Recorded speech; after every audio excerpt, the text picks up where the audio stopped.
Good morning everybody. I want to share one of my favourite books with you, The Bog Baby.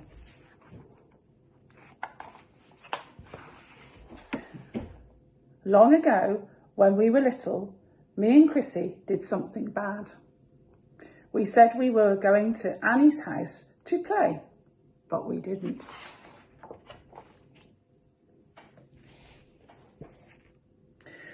We went fishing all by ourselves, which wasn't allowed. Chrissy said there was a magic pond in Bluebell Wood. It was only ever there in spring. When it rained, it made a huge puddle in the dell, and pond creatures came. We could fish for newt, she said. I won't tell if you won't. So we went.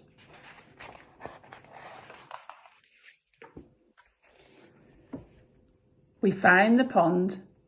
It was squelchy.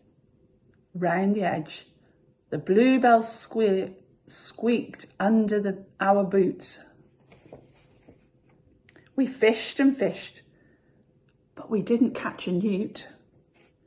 We caught something much better. We caught a bog baby.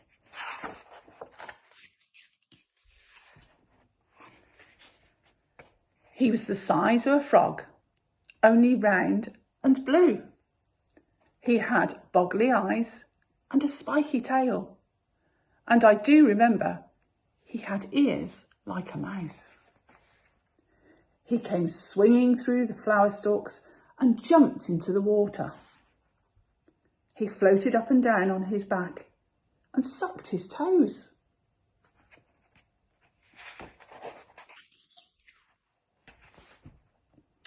That's when I fished him out. He didn't struggle.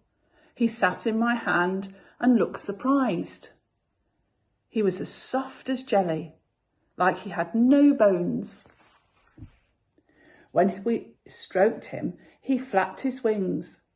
They were no bigger than daisy petals. They seemed too small for him to fly.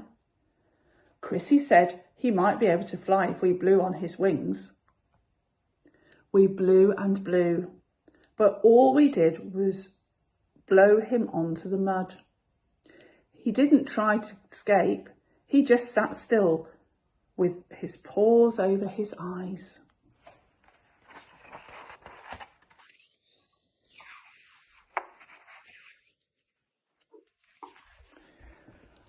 We put him in a jam jar, took him home and hid him in the shed. He was our bog baby. He wasn't meant to be a secret. We wanted to show Mum, but we daren't.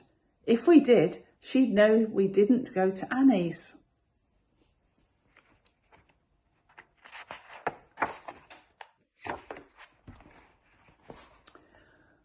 We made our bog baby a beautiful home in a bucket. Gravel, shells and clean water. Whenever he saw us, he jumped up and down.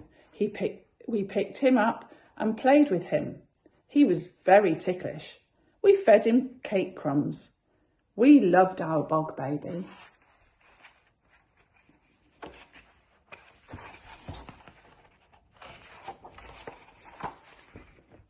Our friends loved him too.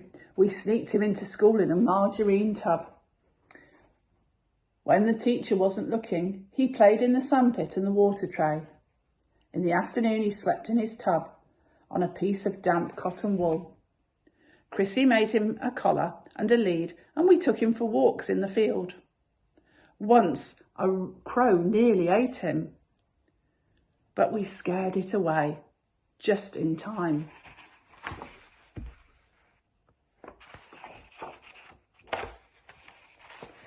We took great care of our bog baby. At least we tried, but he got sick. He didn't jump up and down anymore. He went pale and his wings dropped. He wouldn't touch his cake crumb. We gave him all sorts, but he spat them out.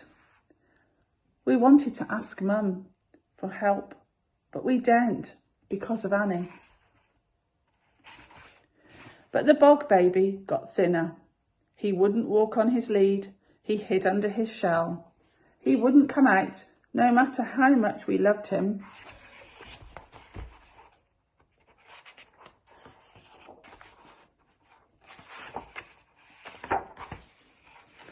Mum found us in the shed. Chrissy wouldn't say why we were crying. We'd promised not to tell, but I blubbed. Mum wasn't angry. When she saw who was in the bucket, she smiled and her eyes went misty. She said she hadn't seen a Bog Baby since she was little.